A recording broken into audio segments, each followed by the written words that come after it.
Before we journey further, let us pause. In the 16th century, there was no Somalia, no Ethiopia, no lines on maps drawn by empires. There were people, Somali, Harari, Afar, Argoba, and others, living side by side, brothers in faith. They did not fight under tribal flags. They fought under one banner, La ilaha illa Allah, Muhammadur Rasulullah. There is no God but Allah, and Muhammad is his messenger. United by Islam, united by Adal. They called each other in prayer. They answered in war. This is the world Imam Ahmad led, not fractured, but whole.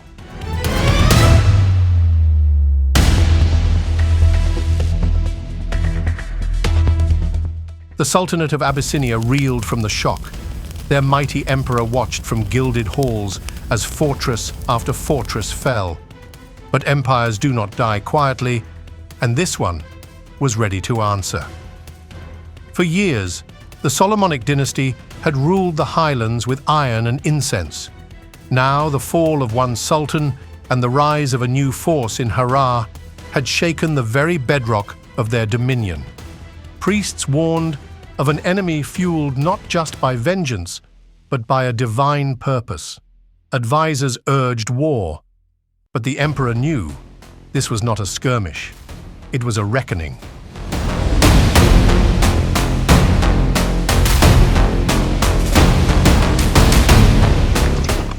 Imam Ahmad's forces swept south into the province of Bale, not to conquer, but to unify. Here in the fertile lowlands, the people spoke many tongues, but their hearts beat to the same creed, La ilaha illa Allah, Muhammadun Rasulullah.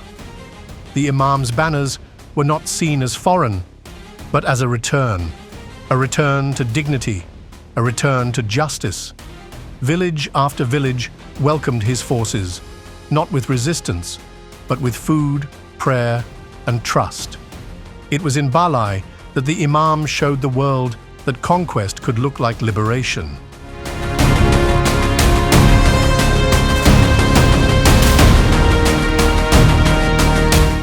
The Imam's army was no longer a band of rebels. It had become a disciplined force of warriors, scholars, and believers. Each soldier trained not just with sword, but with Quran. Emirs oversaw strict discipline. Logistics routes stretched for miles, camels bearing food, arms, and scrolls. And from Harar to the Red Sea, from the valleys of Balai to the peaks of Ifat, Muslims of every ethnicity, Harari, Somali, Afar, Argoba, joined under a single banner, not of tribe, not of blood, but of belief.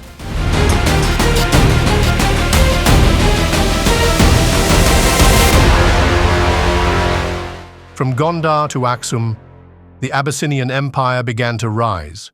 War councils formed, clerics blessed their blades, and soldiers prepared for the war they once thought unthinkable.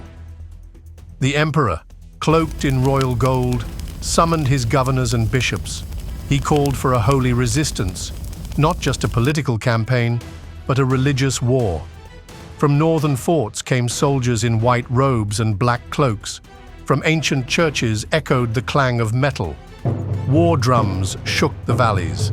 Abyssinia would rise to meet this challenge, with elephants, steel, and fire.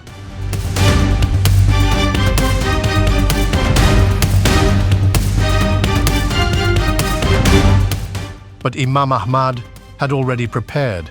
His spies reported every movement. His tactics shifted, no longer striking cities alone, but roads, supply lines, morale itself. He knew the highlands were unforgiving, so he turned the terrain into a weapon.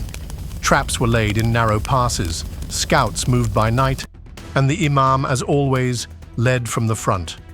This was not just a war of strength, but of patience, calculation, and divine certainty.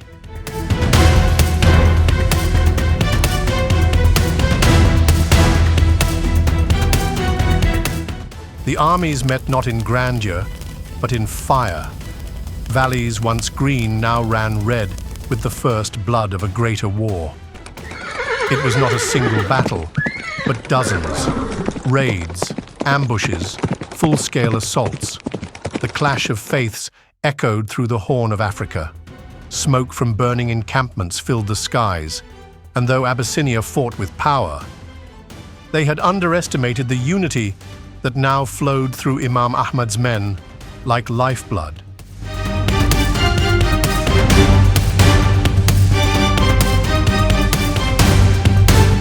But in the hush of victory, a figure stepped from the shadows.